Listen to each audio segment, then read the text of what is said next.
சமூக பிரச்சனைகளுக்கு தொழில்நுட்பத்தின் உதவியுடன் தீர்வு காணும் வகையில் அரசு தகைசால் பள்ளிகளிலிருந்து இளம் விஞ்ஞானிகள் உருவாகி வருகின்றனர். இதுகுறித்த ஒரு சிறப்பு செய்தி தொகுப்பினை காணலாம். 100 இளைஞர்களை கொடுங்கள், இந்த நாட்டையே மாற்றி காட்டுகிறேன் என்றார் சுவாமி விவேகானந்தர். இளைஞர் சக்தியை ஆக்கப்பூர்வமாக மடை மாற்றும் போது அதன் தாக்கம் நாட்டின் வளர்ச்சிக்கு உதவுகிறது. மிகப்பெரிய பிரச்சனைகளுக்கு கூட நொடி பொழுதில் தீர்வு கண்டுவிடும் திறன் நமது இளைஞர்களுக்கு அதிக அளவில் உள்ளது. இந்த திறமையை மெருகேற்றிடும் வகையில் மாநிலம் முழுவதும் உள்ள 28 அரசு தகைசால் பள்ளிகளைச் சேர்ந்த 9ஆம் வகுப்பு பயிலும் மாணவ மாணவியருக்கான இளம் விஞ்ஞானிகள் பயிற்சி முகாம் சேலம் மாவட்டம் ஏற்காட்டில் நடைபெற்றது.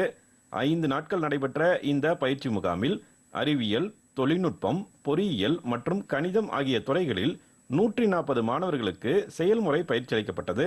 இந்த பயிற்சியின் மூலம் சமூகத்தில் நடைமுறையில் உள்ள பிரச்சனைகளுக்கு தொழில்நுட்பத்தின் மூலம் எந்த வகையில் தீர்வு காண்பது என்பது குறித்து மாணவர்கள் பல்வேறு திட்டங்களை உருவாக்கியுள்ளதாக கூறுகிறார் ஒருங்கிணைந்த பள்ளிக்கல்வி திட்டத்தின் மாவட்ட உதவி திட்ட அலுவலர் மாரியப்பன். தனித்தனியாகவும் கண்டிப்பா ஓட்டு போடணும், அது யாருடைய உதவியும் இல்லாம அவங்க போடணும் அப்படிங்கறத பத்தியான ஒரு ப்ராஜெக்ட் இங்க பண்றாங்க. அந்த மாதிரி ஒரு ப்ராஜெக்ட் பண்றாங்க.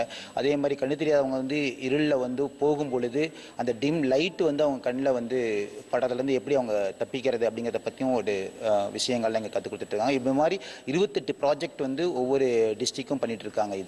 இது அரசு பள்ளிகளுக்கு உண்மையாவே இது மற்ற குழந்தைகளுக்கு ஒரு பணம் இருந்தால் மட்டும்தான் கிடைக்கும் அப்படிங்கிற ஒரு நிலையிலிருந்து அரசு பள்ளி மாணவர்களுக்கு அனைத்துமே இலவசமாக இங்க கிடைக்குது. நாள்தோறும் பள்ளிக்கு சென்று பாடங்களை பயின்று அதிக மதிப்பெண்களை வாங்கும் முதல் வரிசை மாணவர்கள் தொடங்கி மதிப்பெண்களை பெறுவதில் சராசரியாக இருந்தாலும் படைப்புகளை உருவாக்குவதில் ஆர்வமுள்ள கடைசி வரிசை மாணவர்கள் வரை அனைத்து தரப்பினரையும் உள்ளடக்கிய வகையில் தகைசால் பள்ளிகள் உருவாக்கப்பட்டுள்ளன.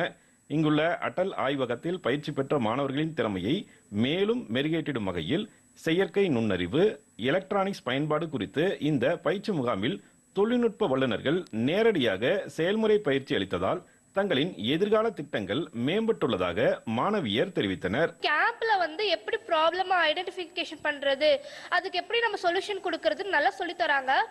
ஸோ அதனால் இப்போ நான் எங்கே வெளியில் போனாலும் நான் அதுலேருந்து ப்ராப்ளம்ஸை மட்டும் என்னோட ஃபேஸ் பார்க்குது.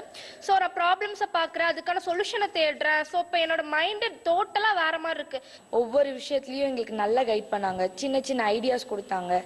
ப்ராப்ளம்ஸ்லேருந்து எப்படி சொல்யூஷன்ஸ் கண்டுபிடிக்கிறது, அது இன்னும் எவ்வளோ நல்லா டெவலப் பண்ணி ரியாலிட்டியில் அப்ளை பண்ணுறது, இன்னும் நிறைய விஷயம் கற்றுக்கிட்டோம்.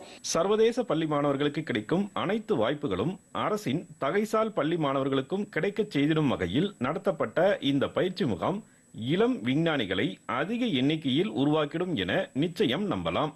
சேலத்திலிருந்து ஜி. விஜயகுமார்.